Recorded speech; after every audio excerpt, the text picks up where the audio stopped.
Hello everyone. So the topic of today is internal, operational, and governmental auditing. Today's presentation will be presented by me, Rizky Dia Pratiwi, and my friends Tiara Heldiana. Internal audit. Internal auditing is an independent, objective assurance and consulting activity designed to add value and improve an organization's operations. It helps an organization accomplish its objectives by bringing a systematic, disciplined approach to evaluate and improve the effectiveness of risk management, control, and governance processes. IIA Code of Ethics. Internal auditors are expected to apply and uphold the following principles. First, integrity.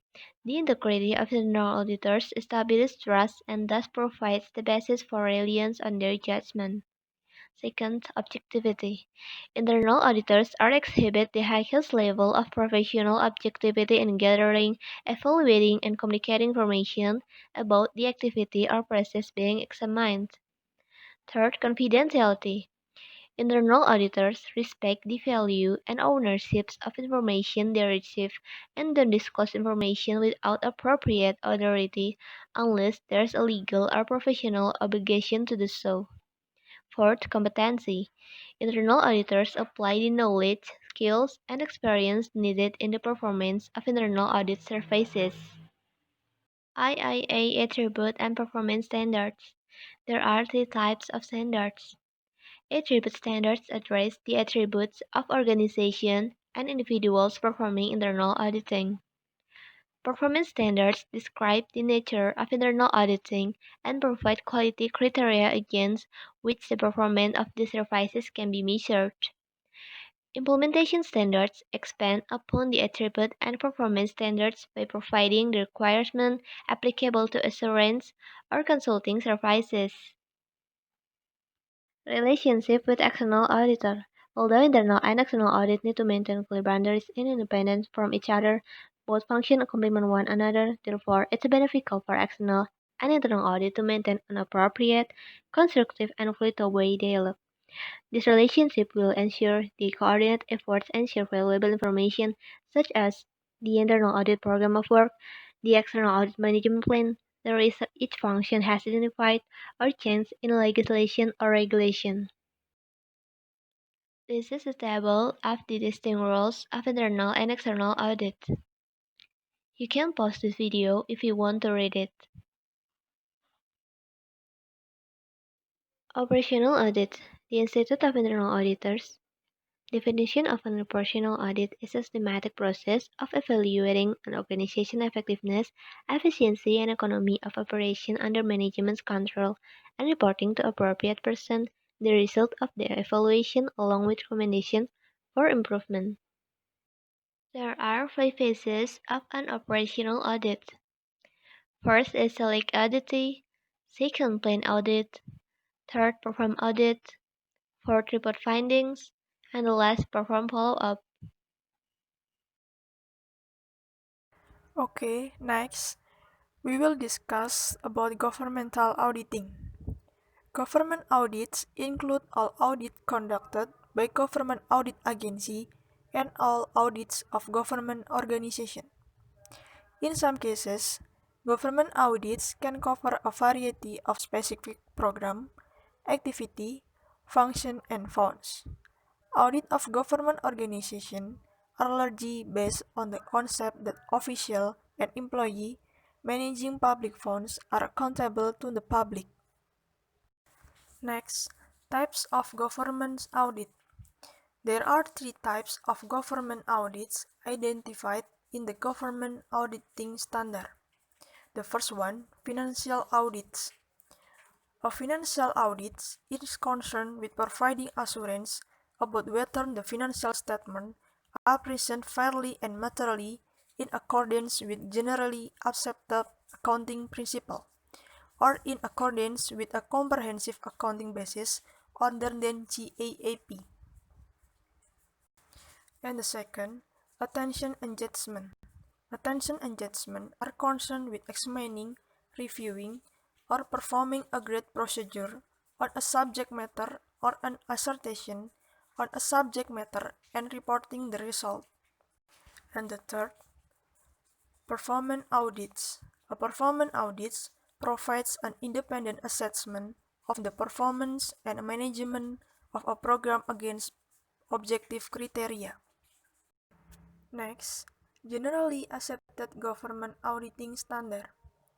Generally accepted government auditing standards are classified into 6 categories, but now we will discuss only 3 of the 6 categories.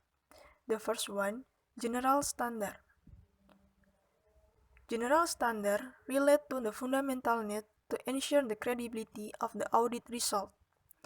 There are 4 standards in these categories. First, independency. Second, professional judgment. Third, competency. Fourth, quality control and assurance. The second one, fieldwork standard for financial audit. Generally accepted government auditing standard include 5 additional fieldwork standards as follows. First, auditor communication. Second, procedure audit result and previous attention and judgment. Third, detecting material misstatement resulting from violation of contract provision or grant agreement or from abuse. Fourth, developing element of a finding. Fifth, audit documentation. And next, reporting standard for financial audits. In this standard, there are 6 additional reporting standards below. First, reporting auditor compliance with generally accepted government auditing standard. Second, reporting on internal control and compliance with laws, regulation, and provision of contract or a grant agreement. Third, reporting defection in internal control, fraud, illegal act, violation of provision of contract or agreement, and abuse.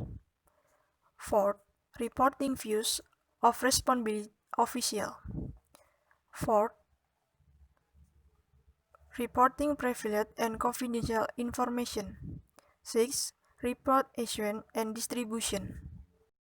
Okay, next, reporting on compliance with laws and regulation. The second additional reporting standard requires the both of the auditor reports on the financial statement and the spread report identified in the auditor report include the same irregularity and illegal acts reported the audit committee under the AICPA. The standard also required auditors to report the irregularity or illegal acts directly to external parties into circumstances when the auditee fails to report irregularity or action illegally, directly to external parties as soon as possible after the auditor communicates this to the auditee. Next, we will discuss about the Single Audit Act. Scope of an audit under the Single Audit Act. General scope including financial statement, internal control, compliance, audit follow-up. First, we will discuss about financial statement.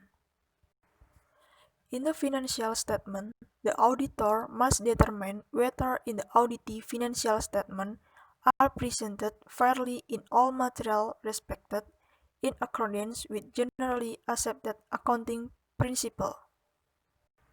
Next, internal control.